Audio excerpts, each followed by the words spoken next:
hours a week, making them underemployed. The oil producer Nigeria surpassed South Africa on a list of 82 countries whose unemployment rate are tracked by Bloomberg. Namibia still leads the list with 3.4%. Nigerian jobless rate has more than quadrupled over the last 5 years as the economy went through recession, casting a shadow over the effort to implement policies to drive growth and create jobs by President Muhammadu Buhari's administration. More than 60% of Nigeria's working-age population is younger than 34. Unemployment for people aged 15 to 24 stood at 53.4% in the fourth quarter and at 37.2% for people aged 25 to 34. The jobless rate for women was 35.2% compared with 31.8% for men. The recovery of the economy with 200 million people will be slowed, with growth seen at 1.5% this year after last year's 1.9% contraction. According to the International Monetary Fund, output will only recover to pre-pandemic levels in 2022, the lender said. The number of people looking for jobs will keep rising as population growth continues to outpace output expansion. Nigeria is expected to be the world's third most populous country by 2050, with over 300 million people, according to the United Nations. So when you look at all the statistics being doled out, it gives us fear with the increasing number of youths we are having on the street. And you know our current challenges now goes beyond the issue of security. It also has to do with how prepared are the youth in the 21st century. So this is what we'll be discussing this morning with the Director General of Bethel Academy in person of Mr. Raf Ayua to give us an understanding of our current predicament as a nation and how we can mitigate all this process. So we go on a short break, and when we return, we start with the clip of Mr. Raf Ayua, and then we'll go into proper discussion.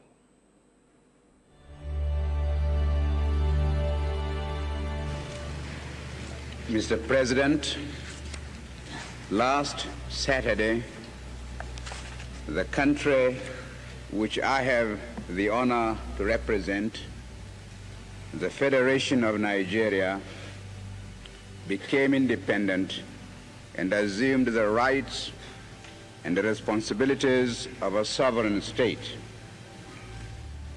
Today, Nigeria has been admitted into the United Nations organization and assumes still more responsibilities. I wish to make our position plain beyond any matter of doubt as regards the African continent. We in Nigeria appreciate the advantages which the size of our country and of its population give us, but we have absolutely no aggressive intentions. We shall never impose ourselves upon any other country and shall treat every African territory, big or small, as our equal, because we honestly feel that it is only on that basis of equality that peace can be maintained in our continent. We in Nigeria are a populous country. There are about 40 million of us, and our territory is relatively large. We are willing to learn before we rush into the field of international politics. But we are totally unwilling to be diverted from the ideals which we think true. That is the reason, Mr. President, why we in Nigeria shall not be found to align ourselves as a matter of routine with any particular bloc. Indeed, I hate the very idea of blocs existing at all in the United Nations. It seems to me to be a contradiction in terms. When we hear the world crying out for peace, we may receive the inspiration to deal with these intractable problems and be able really to devote all our resources to the advancement of mankind by applying those eternal truths which will inevitably persist long after we ourselves are utterly forgotten. Thank you, Mr. President.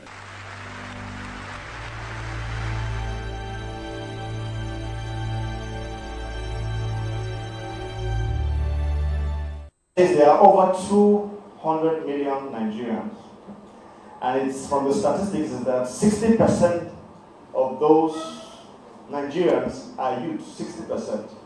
Do the maths. That's 120 million youths in Nigeria, and 35% unemployment. That is 42 million youths are unemployed. 42 million youths are unemployed. 28% underemployment.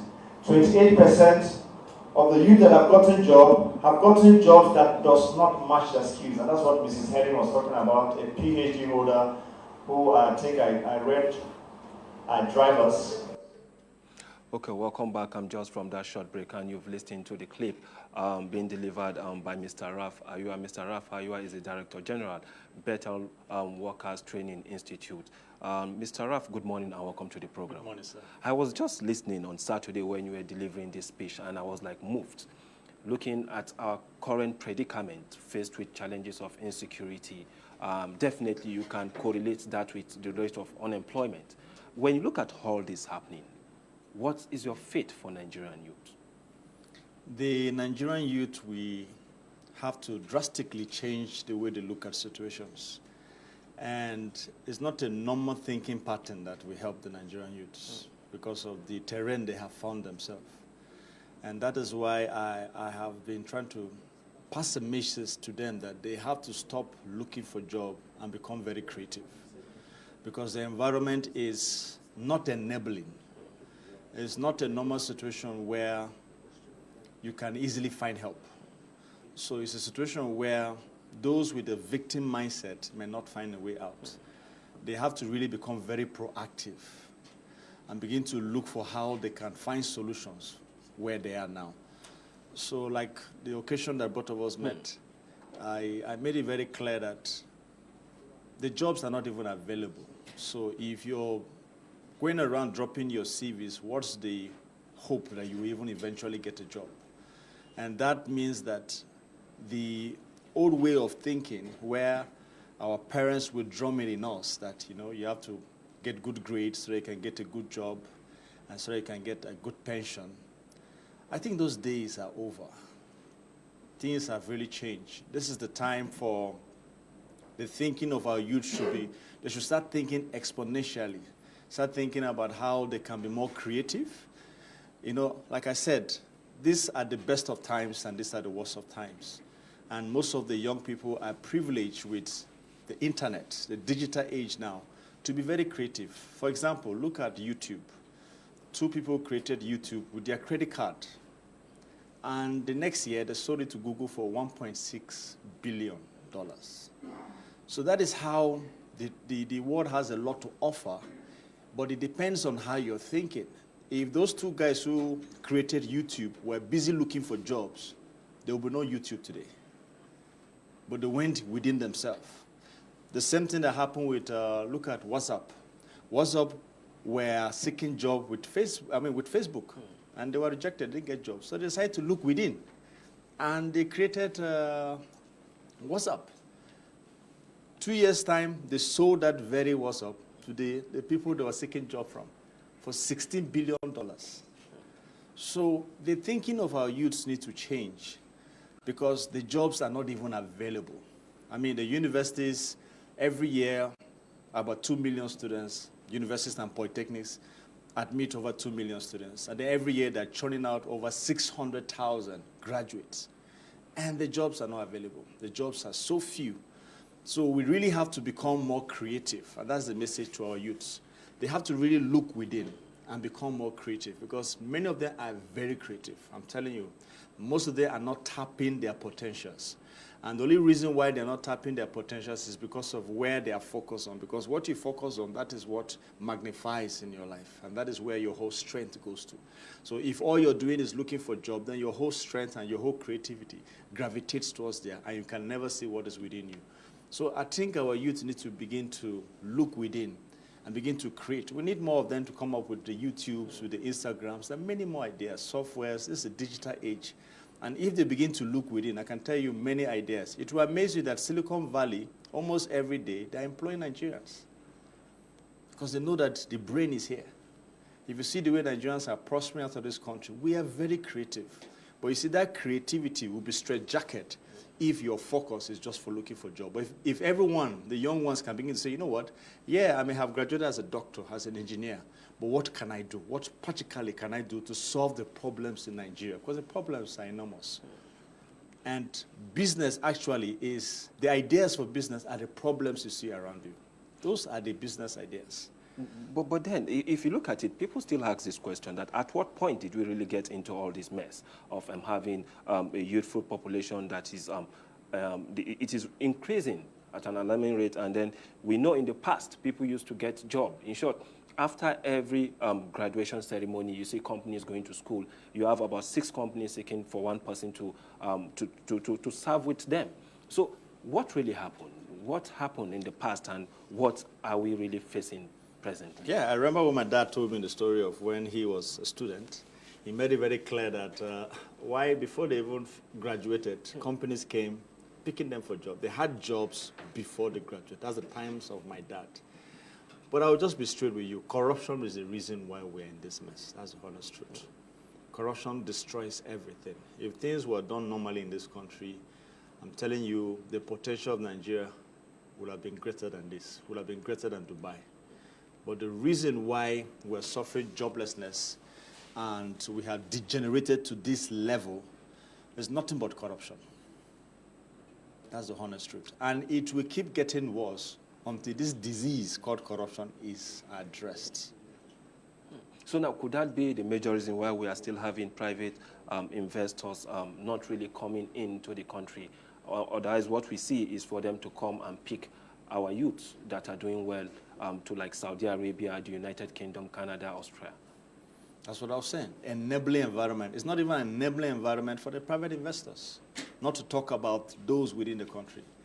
And then most times how you can actually tell that your environment is enabling is the investors that are trooping in. You go to most developed countries like Singapore, you see they have a lot of foreign investors there. So it still goes back to that same word, sir. Corruption is the reason why things have degenerated to this level. Nigeria is a great nation. We have very intelligent people, intelligent youth, brilliant youth, but the environment is very challenging. And that means with where we have found ourselves, we have to take a different approach. We have to become more creative. We have to become more proactive to solve the problems. We cannot find ourselves in a place where we become hopeless, and where we give up. We just have to fight. Nigerians are fighters. Nigerians never give up. So I believe that the thinking of our youths now should gravitate towards being self-employed, towards being creative, using all the available tools, digital tools, and terrain that we have found ourselves to see how we can leverage with this digital aid and become more creative. The world is actually a global age. It's a global world now. And you can actually be in Abuja and be serving people in China. I know of a lady who sells skin products in Abuja here. And she delivers products, she sells products all the way to China. She's selling her things around the world. So we should not even limit ourselves to just being in Nigeria.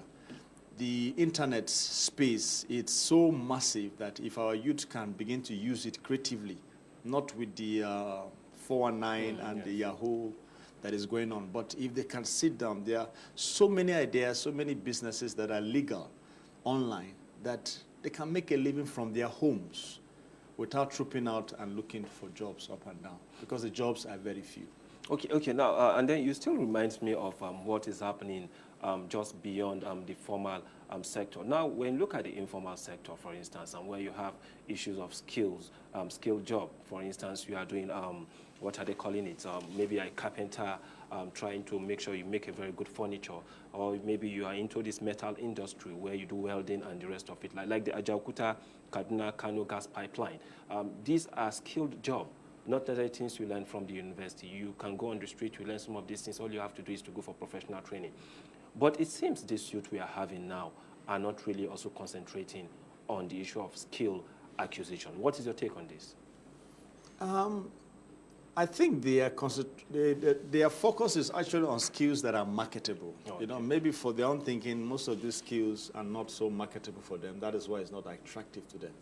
Because like I said, this is the digital age that we found ourselves, and most of the industrial demands, sorry to say, the skills that have been churned out from the universities cannot even match up the demands of the present digital age.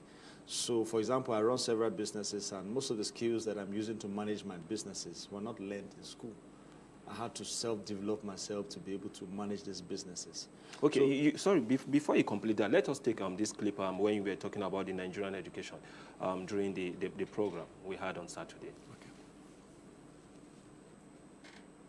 Even the educational system needs to be revamped. We need an education that is practical, that aligns with industrial demands, that is practice-driven and gives and encourages internship, where what you are learning in school can be applicable with the times that we're living. This is the digital age, and most of what you're learning may not apply with the coming of AI, Internet of Things, with the new development that's coming up. Most of us, what we are learning in school will soon be obsolete. Because a time will come when an application can do the job of an accountant, an application can do the job of even a judge in the high court. So most of what you're learning, in a few years' time, certain applications will wipe off your job. AI will wipe off most of what you're learning in university. So there has to be a revamp of the educational system for us to align with the new changes that are coming up in society. I picked that line when you said most of the jobs we are seeking for will be wiped out by artificial intelligence. Why do you say that? Yeah, AI, robotics, we literally wipe out some jobs in some years' time. If you look at the statistic, if you Google it, you actually see the jobs. They're listed out there, the jobs that in the next 5-10 years, applications will take over them. And that is the thinking. I remember years back, I was driving a manual car. I took it to my mechanic. We had a very good relationship, and I was about to buy an automatic car. And I spoke to him as a friend that I want this relationship to continue, but I'm thinking you should upgrade your skill. Why don't you start working on automatic cars? Because I will soon transition into an automatic car so that this relationship can continue. And he laughed over it, he took it lightly, and never took my advice seriously. And to be honest with you, after I got the automatic car, I've never seen that guy again because I had no use of him again because he refused to upgrade. So the digital disruption now is very fast.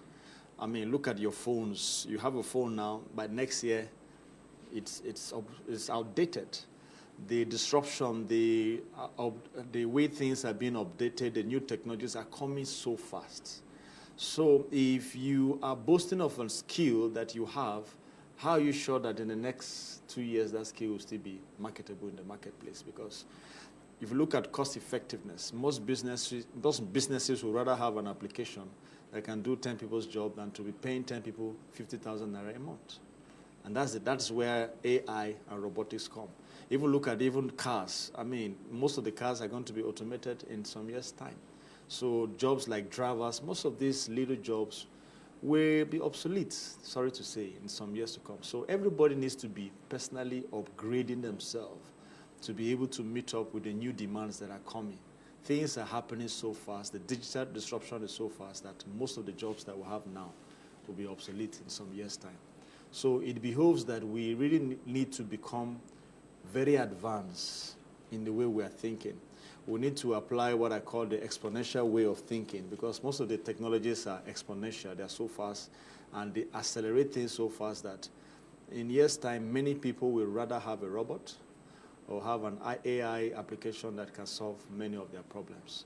So that is why I think most of the youths are not attractive to some of these skills that you're talking about because what people are learning right now, the skills that most kids are really gunning for now is robotics, is AI. Those are the skills that most of our youth need to begin to learn. But then, if you look at the Nigerian institutions, we still follow, to a greater extent, the archaic way we used to learn, and that wouldn't give us the chance to really accept some of this technology in situ. So now, when a student is in school, be it in colleges of education, in polytechnic and then university. What kind of mindset should they start developing before they leave that system? Yeah, to be honest with you, the education system needs to be revamped. UNESCO made it very clear that for you to have a proper educational system in any country, your budget needs to be 15 to 20% of the national budget.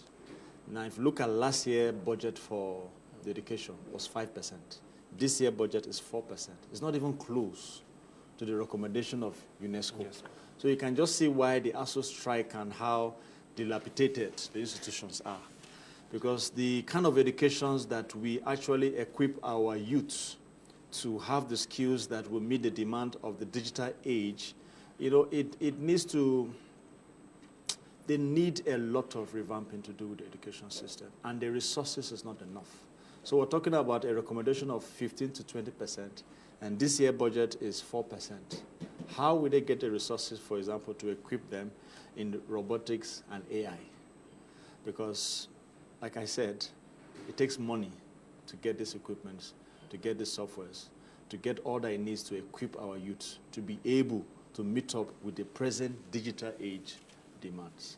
So I think the federal government needs to look into investing more money into education so that our youth can be properly equipped to meet up with the present day demands. Okay, now when you look at all that you said earlier on, even during the course of the program, that's on Saturday, you made mention of something very, very important, the issue of being unemployed and then the issue of being underemployed. Can you emphasize on that? Yeah.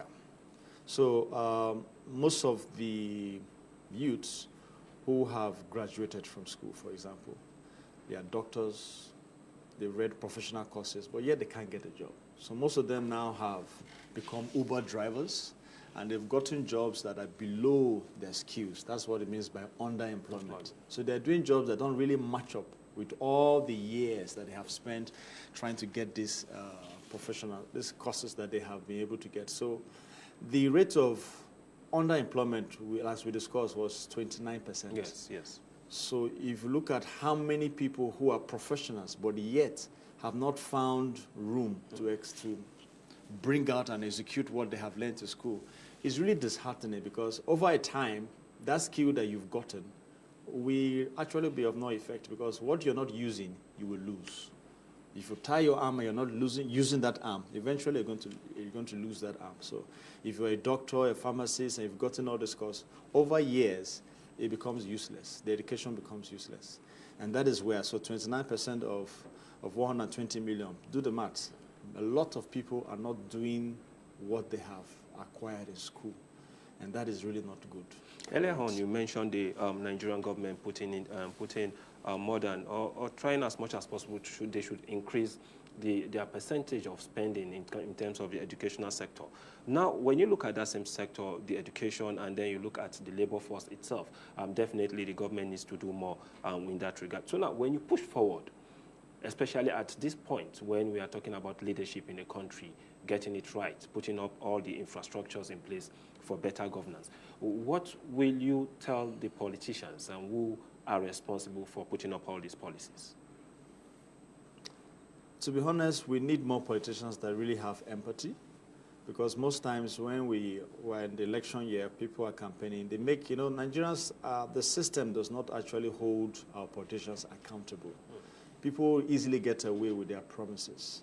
I think if we can have a more better system where politicians can be held accountable, it will go a long way on how they make promises, because we're really tired of hearing all the promises, and yet when they get into office, they never fulfill their promises. So that is where the problem is.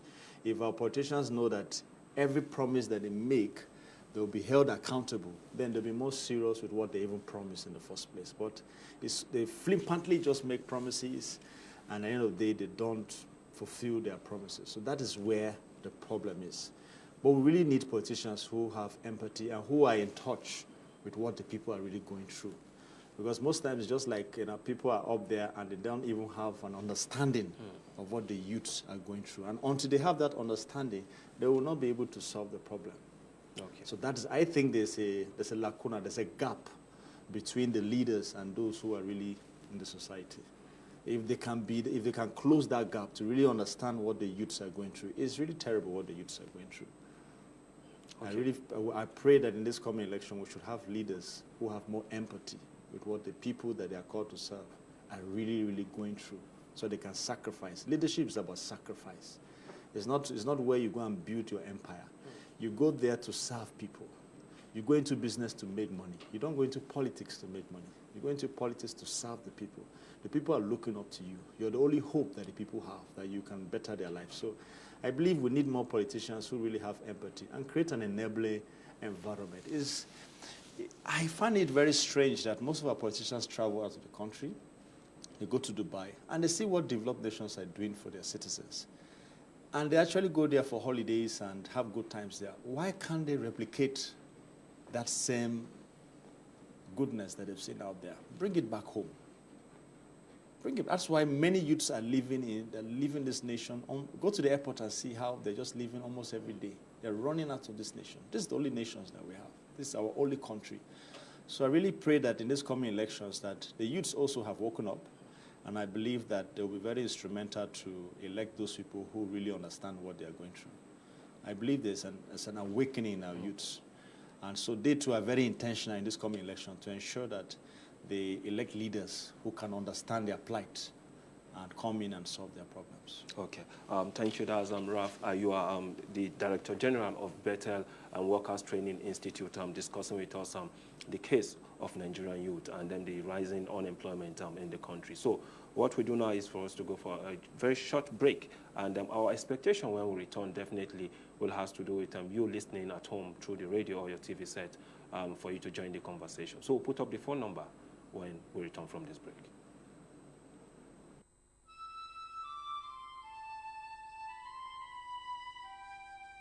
We are a nation blessed with people of diverse cultures, religions, languages, and opinions. It is ironic that we are now being ripped apart by our greatest strength, our diversity. We have allowed intolerance, insensitivity, bigotry, and nepotism to blind our vision of the greatness we can achieve working together as one. We may not have the same culture, nor religion, nor language, but we all belong to the same nation by the divine will of God. We did not choose to be Nigerians. Nigeria chose us. This nation is our divine heritage, and if we open our eyes, we will realize that what divides us pales in comparison to what unites us. And by the comparison and conciliation of our differences, we will grow until our differences disappear. Our unity cannot be willed by mere declarations, nor do we get unity by ignoring the questions that beg for answers. We must celebrate our diversity and debate our differences without fracturing our unity. Our strength is not in our numbers, but in our unity, because even the weak become strong when united. Nigeria unite. This message is brought to you by Abuja Broadcasting Corporation, owners and operators of ASO Radio 93.5 FM Abuja, ASO Television Star Times Channel 127, Free TV Channel 507, and UHF Channel 38. Yeah, welcome back, and stay with me is Raf Ayua. Raf Ayua is the Director General of Bethel Workers Training Institute, discussing with us this morning on the issue of unemployment rates in the country and how we can ferret ourselves out of that particular challenges when we are faced with one. Definitely, when you go out of the street or when you go into the street, I mean to say, you definitely see so much of persons outside there doing nothing. So how can we make them workable for the country called Nigeria? So, Mr. Raf, before we move deeply into this set of discussion that we want to have, you look at our institution now, and then that's the university, the polytechnic, unlike in the past where you have polytechnics. If you talk of polytechnic, now you talk about Kaduna Polytechnic, you talk of Yaba Tech, but now that beautiful name is no longer there, because then they produce people who can work in industries, and industries are ready to collect them, but now we don't really have that situation on ground. Yeah, you see, during my days, public universities were where most of us went to school. But now, most people are going to the private universities. The private universities are actually meeting up with these entrepreneurial skills. Their curriculum is kind of different, and they're really trying to equip. The only issue is that the fees are high, and most ordinary Nigerians are not able to pay for those fees. So if the government can find a way to liaise with the private sector to see how we can partner to give the masses quality education. The public schools need to be revamped. Their curriculum needs to be changed. You know, we need to begin to look at what they are training the students and begin to ask themselves, these graduates, do they actually meet the demands of the present need of the digital age, the industrial needs? What they are learning in school, does it match up? So I think that is where we need to close the gap, where the government needs to begin to see how they can pump in more money into the school to revamp the curriculum. And entrepreneurial skills, AI, robotics, all this kind of training should be included in the schools so that when a graduate comes out from these public universities, they should be able to meet up with the digital demand and the industrial demands of this age. So I think that is where the partnership needs to come in. The government needs to really revamp the universities. They need to really pump more money into the universities because education is very important for any country. Once you neglect the educational sector, you have neglected the future of that country. Because the future of any nation is the education. If there's no education, then where do you expect the youth to get the skills to be able to manage the nation tomorrow? Like you said popularly, the youths are the leaders of tomorrow. So what are you training your leaders of tomorrow? What kind of education, what quality of leaders do you have that will take over the nation in the next few years? It's very important that because I've noticed that the government somehow have neglected the educational sector and have left it most times to the private sector. And the private sector will only serve the very few elites who can afford to pay the school fees. How many ordinary Nigerians can afford to pay such monies? So that is really not good for the nation. We need to begin to look ahead of the nation, look 5, 10 years' time, 20 years' time. What kind of leaders are we going to have? So I think that is where the nation needs to begin to focus on the type of education that we're giving our youth in the public universities. Okay, because of recent I was reading a journal, I think, about like India, for instance. If you look at the number of scientists they produce per year, and then you compare that to what Germans are producing and that of the United States, it runs into millions. So it tells you that their focus has always been on science, technology, engineering, and mathematics. Yes. But in Africa, most especially in Nigeria, it seems we only use these tools being produced by this set of people. Earlier on, you raised the issue of Silicon Valley. Yeah. And if you look at Silicon Valley, you look at Massachusetts Institute of Technology, you look at all the tools that are being produced, the Google we use today, the Facebook we use today. All these are technology. We are only end users. Yeah. And then when you look at the mindset of our youth, again in Nigeria, is something that seems to be a bit different. Some people still feel that we are always relying on the government. But still, I would like to put this to you. Should we think of skills, probably the same skills you said we should think of?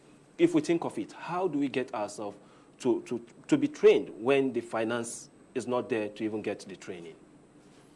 Yeah, so that's why I quoted J.F. Kennedy the last time, that ask not what the nation can do for you, but what you can do for the nation. In situations like this, I believe that every individual needs to arise and make the best that they can do with what they have. Because if you keep waiting for the country to come and help you, when will they come and help you? How long are you going to wait? So the message is that everybody needs to arise and develop yourself and find ways that you can become creative and ask yourself, what can I contribute? What's my quota to the development of this nation? This is our nation. I believe right now we should look within. Every individual should look within. How can you develop yourself? What skills can you acquire online and make a difference wherever you are? What space, what influence do you have? So you have to start from somewhere. I mean, Steve Jobs started in his father's garage. Everybody started somewhere. But you cannot compare that climb with our climb because the environment is more enabling and there's more encouragement there. And that is what we're lacking here. But despite the odds, many people have made it in this country. Look at Jumia. Jumia has over 5,100 workers. Conga has over 1,000 workers. If we have more of Jumias and more of Congas in Nigeria, we have a lot of youths who have found something to do. So we need more people to begin to think in that direction. What can I do? What skills can I get online that I can make a difference? What software? What YouTube? What can I create that can make a difference? That is the thinking now, because the days of waiting for the government, I think, are over. How long are you going to wait for the government to wake up? If they refuse to wake up, what happens? Does it mean that your fate is over because the government has refused to wake up? So everybody has a responsibility to make a difference. So the message is, don't ask what the nation can do for you, but what can you do at your space? What can you do with what you have? That is the thinking that I really want to instill in our youths now, or every Nigerian. Gone are the days when we keep complaining about the nation, complaining about the government, but what can you do to make a difference? Even in the coming election, what can you do? It's about time that we make things, we change things and not wait for change to come. We have to stand up and make the change. And don't wait for change to come, because you don't know how long the change is going to come. So that's the thinking now. Okay, you know the issue of change, and you also look at the Nigerian politicians. So it seems they all have one DNA. They say that no matter how you campaign for them, when they get there, they say it's a different ballgame. But then still we hope for the best and we don't lose hope. So to our viewers and listeners at home, you can join us by calling 090-5740-8127. I'll take that again, 090-5740-8127. So now that ASU is on strike, and majority of the students, most especially those in public institutions, are at home, and they still feel they don't even know when the strike is going to end. They are relaxed and they're waiting for government to call off, or ASU to call off the strike. What should they be doing at this particular time? Now they spent almost 3-4 months, I think, at home. You know, like I said, things are really changing now, that most of these big organizations are not even looking for graduates to employ. They're just looking for people who have certain skills. Google, Facebook, most of them are not even looking for graduates. There are certain skills. They even have certain schools online where if you learn some of these skills, they can employ you. So right now, I think that they have to begin to see how they can be creative. While they're waiting for the strike to call off, they should find ways to even get certain jobs online and make good use of their times. Because if most of them are not engaged one way or the other, they are the people that they employ for talks. And, you know, they said an idle person even tempts the devil to tempt you. So you become a menace to society. Okay, let's get this caller. Hello, good morning. Hello, good morning.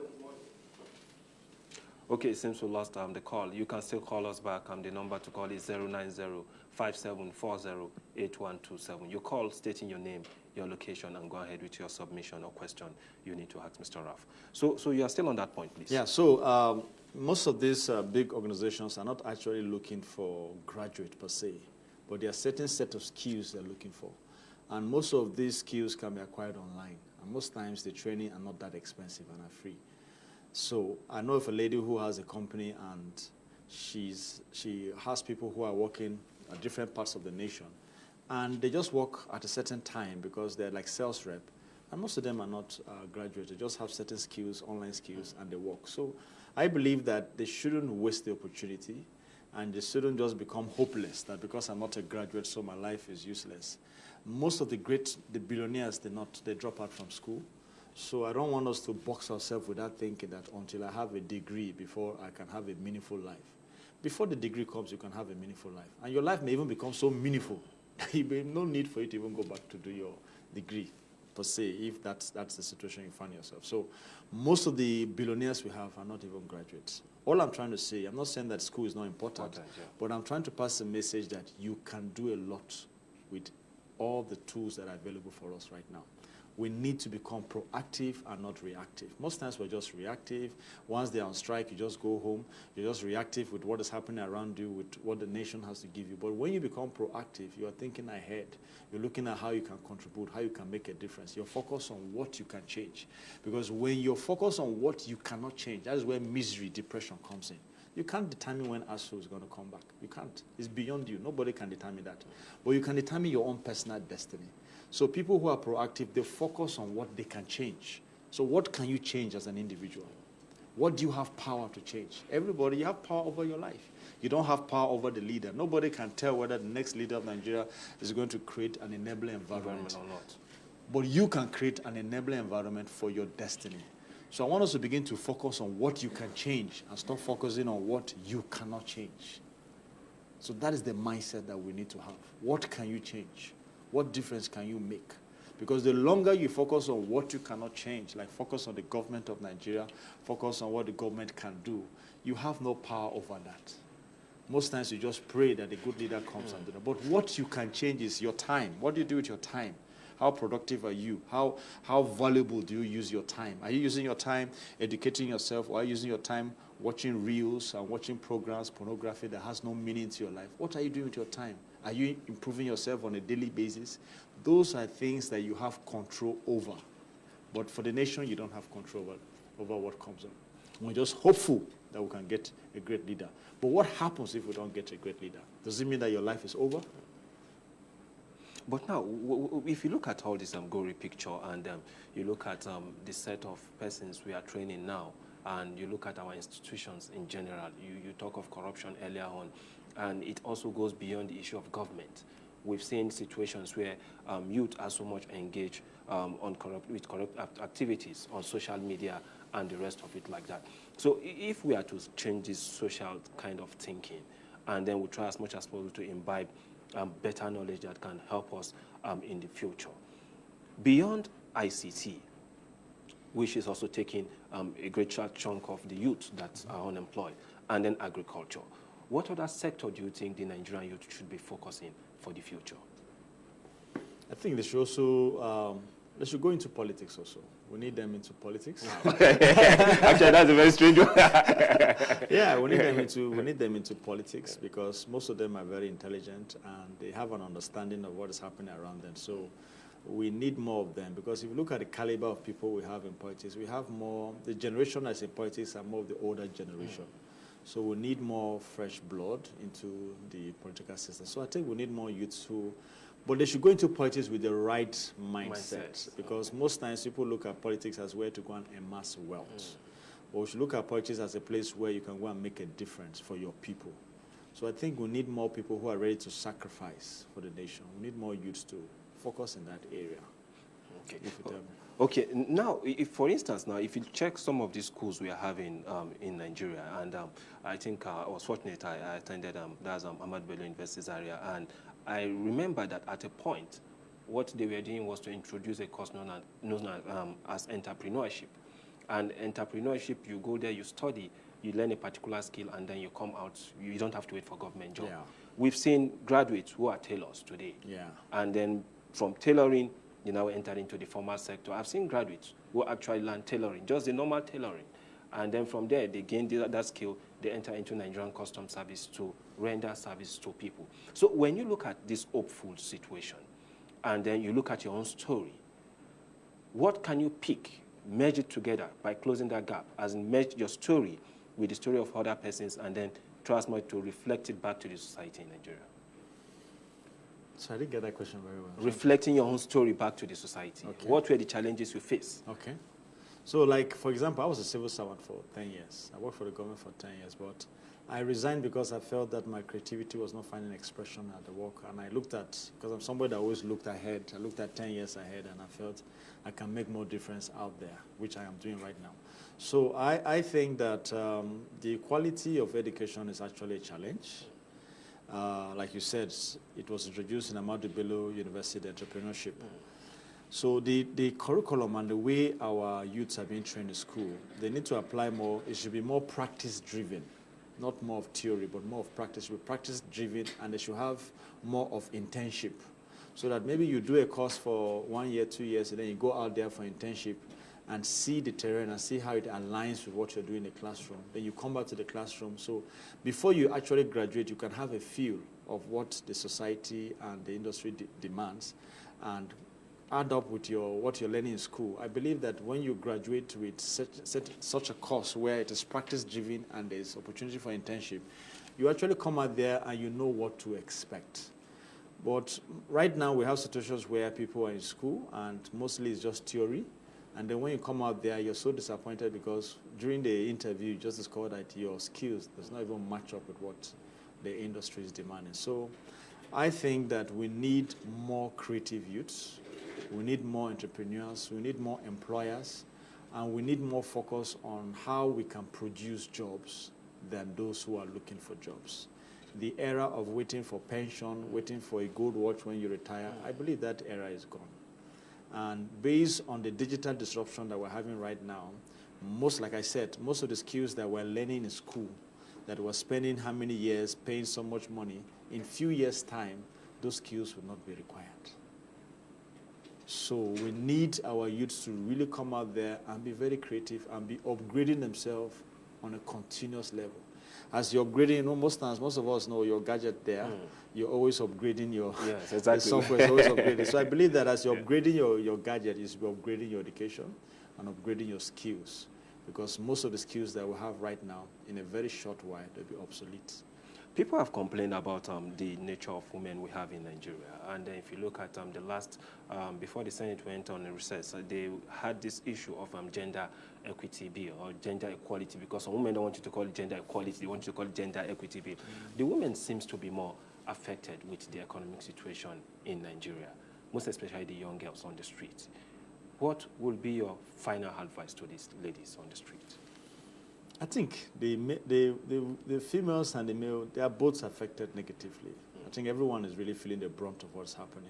And to be honest with you, we have a lot of women who have really tried. Women are really becoming, if you go on Instagram, you'll see that most of the businesses there are run by women. Women have really, they've stepped up. They're very creative at this time that we are. And most of them are doing quite well financially. So I believe that the environment has given women the opportunity, if they really work hard, to make a difference.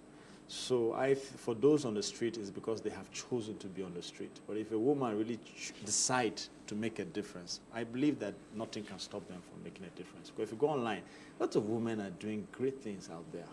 So if somebody decides to be on the road and decides to do most of these immoral jobs, it's because they have decided to do that.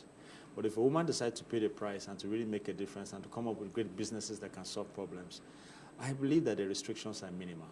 But to be honest, both the guys and the women are really facing this situation on ground. Okay. Thank you so much, Mr. Rafayua. Mr. Rafayua is the Director General at Bethel Workers Training Institute.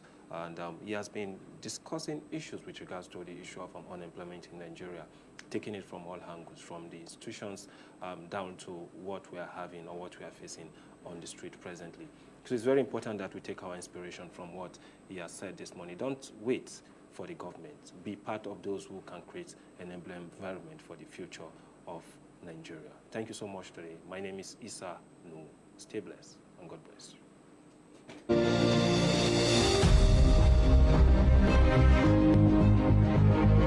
you.